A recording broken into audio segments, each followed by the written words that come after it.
Petra without caravans. The trade route shift that erased the Nabataeans. What if the most powerful kingdom in the ancient Arab world was erased not by war, not by plague, but by a decision to change which road merchants traveled? That question begins here, in a canyon in southern Jordan.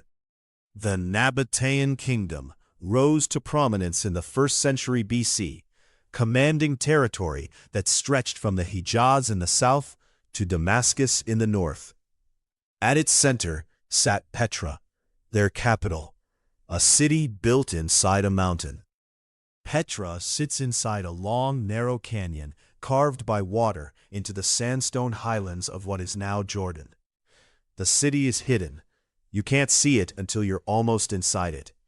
That concealment was never an accident.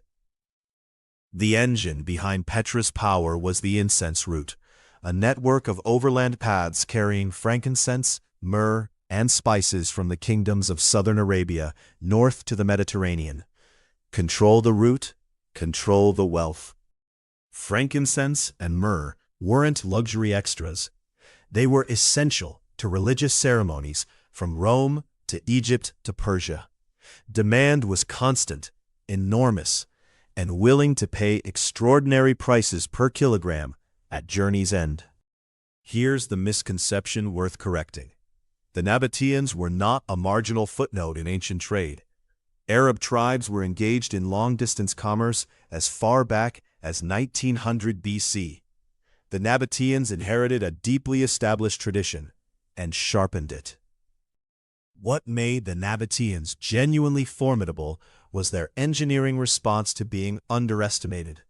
Dismissed by neighboring powers, they turned that low standing into fuel, developing hidden water cisterns throughout the Arabian desert that rivals couldn't locate or replicate. Those water systems were the true infrastructure of Nabataean power. In a desert where water is survival, knowing where to drink meant knowing where to travel. The Nabataeans built their trade network around their own water map, invisible to outsiders. The wealth flowing through Petra funded one of the most architecturally distinctive capitals in the ancient world. Temples, royal tombs, and colonnaded streets were carved directly into living rock, a city that grew from the stone rather than being built upon it. At peak operation, Petra was a waypoint for camel caravans carrying goods valued at extraordinary sums across the ancient Mediterranean economy. Merchants from Arabia, Egypt, Greece, and Rome passed through. The Nabataeans charged tolls, provided water, sold provisions, and grew rich, doing all of it at once. The Nabataeans weren't content with overland control, and their entry onto the water wasn't peaceful. They began as pirates on the Red Sea, raiding rival merchant vessels before pivoting to legitimate commerce. They later established a formal trading presence at the Mediterranean port of Gaza. Land, sea, and piracy. They covered every angle. Then Rome arrived, not immediately as a conqueror, but first as a partner. The Nabataean Kingdom became a client state of the Roman Empire, a relationship that looked like alliance, but functioned as slow absorption. The Nabataeans kept their king. Rome kept its patience. Client state status was a Roman specialty. It meant the Nabataeans kept their institutions and their trade, but their foreign policy now served Roman interests. Every concession made the next one easier. The kingdom was being hollowed from the inside before any formal annexation occurred. In 106 AD, Rome formalized what had been building for decades. Emperor Trajan annexed the Nabataean Kingdom outright, dissolving it and creating the Roman province of Arabia Petraea. Petra became a provincial capital. It still had its buildings. It was losing its purpose. Here's where it gets harder. Rome didn't simply absorb Nabataea. Rome rebuilt the infrastructure. Trajan constructed the Via Nova Traiana, a paved road running north to south through the former Nabataean heartland. It was efficient, direct, and it bypassed much of what made Petra strategically necessary. The old Nabataean routes had zigzagged through the desert, tracing water sources only the Nabataeans knew. The Roman road followed military logic, straight, fast, serviced by Roman infrastructure. Merchants chose the Roman road. Caravans stopped coming to Petra. Simultaneously, Rome expanded Red Sea maritime trade, moving goods by ship rather than camel. The sea lane from Arabia to Egypt was faster and cheaper than any overland route. The incense route, Petra's entire economic foundation, was being outcompeted at both ends. The archaeological record at Petra tells the story in sediment and silence. The Brown University Petra Archaeological Project documented a sharp decline in commercial activity following Roman annexation. Market areas that once showed dense artifact layers thinned dramatically in later strata. The city didn't burn, it emptied, transaction by transaction. Walk Petra's colonnaded street today, and you're walking a road designed for constant commercial traffic. Shops lined both sides. Fountains ran. Merchants negotiated. By the 3rd century AD, most of those shops stood empty, their doorways open to wind rather than customers. A catastrophic earthquake struck the region in 363 AD, collapsing buildings across Petra and destroying the water infrastructure the Nabataeans had spent centuries perfecting. A city already in economic decline now faced physical devastation. The combination was terminal. Byzantine and later Islamic trade networks didn't restore Petra's relevance.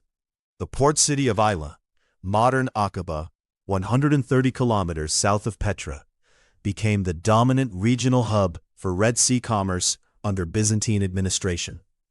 When early Islamic trade expanded in the 7th century, the garrison city of Fustat in Egypt anchored the western end of those networks. Petra connected to neither. It had become a monument to a system that no longer existed. By the 7th century AD, Petra's permanent population had dwindled to near zero. The treasury, the royal tombs, the great temple, all still standing, carved into rock that doesn't rot, inhabited only by silence and the occasional Bedouin family sheltering in ancient doorways. The Nabataeans left their language carved into rock across the entire region. Nabataean script, a flowing cursive Arabic predecessor, appears on tomb facades, milestones, and offering inscriptions from the Hejaz to the Sinai. The script outlasted the kingdom, eventually evolving into modern Arabic writing. Those hidden water cisterns, the infrastructure the Nabataeans built precisely because they were scorned and underestimated, didn't stay hidden.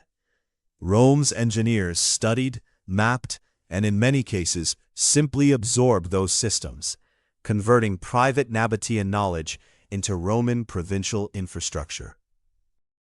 Petra isn't a unique case. Cities built entirely on controlling a specific route share the same fatal vulnerability.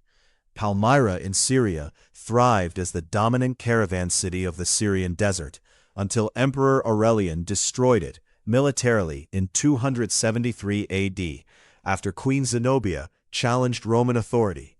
But Palmyra's commercial decline had already begun as Roman road building reduced its indispensability.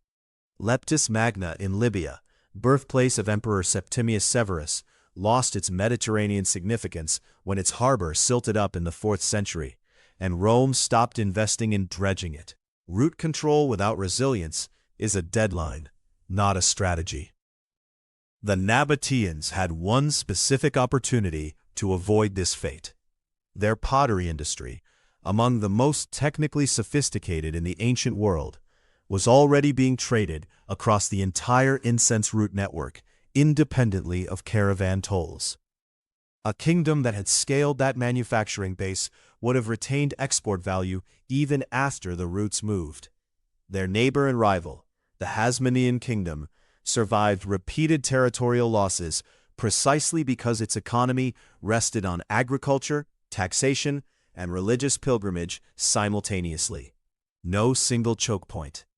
The Nabataeans chose depth in one channel over breadth across several. That choice outlasted the channel. Modern satellite imaging has revealed that Petra was significantly larger than what visitors see today. Residential neighborhoods, agricultural terraces, and industrial areas extended far beyond the famous canyon. The treasury is a fraction of what the Nabataeans actually built.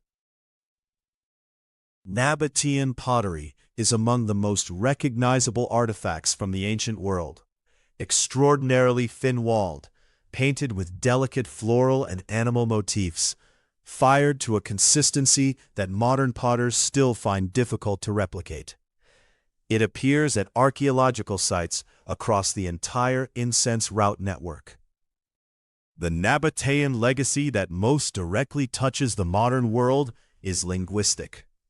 Nabataean script is the direct ancestor of the Arabic alphabet used by over 400 million people today. A kingdom erased from the map left its handwriting on the daily lives of hundreds of millions who have never heard the name Nabataean. Return to that canyon in southern Jordan. The treasury still stands because it was carved from the mountain itself. No invader could tear it down. No earthquake fully collapsed it. What Rome and rerouted roads couldn't destroy physically, they destroyed economically, which proved just as permanent. Here's the detail that reframes everything. When archaeologists finally excavated the chamber inside the treasury in 2003, they found no treasure. No gold, no royal cash, no merchant hoard. Just a few human bones and empty rock. The building the entire world associates with ancient wealth contained nothing. The Nabataeans stored their real value in motion, in caravans, in water routes, in knowledge of the desert. The moment that motion stopped, there was nothing left to find. Every city that exists because it sits on the only road between 2 points should study Petra carefully. The route always moves eventually. The question is never whether the caravan will find another path. The question is whether you built anything that survives when it does. Thanks for watching. If you enjoyed this video, subscribe for more.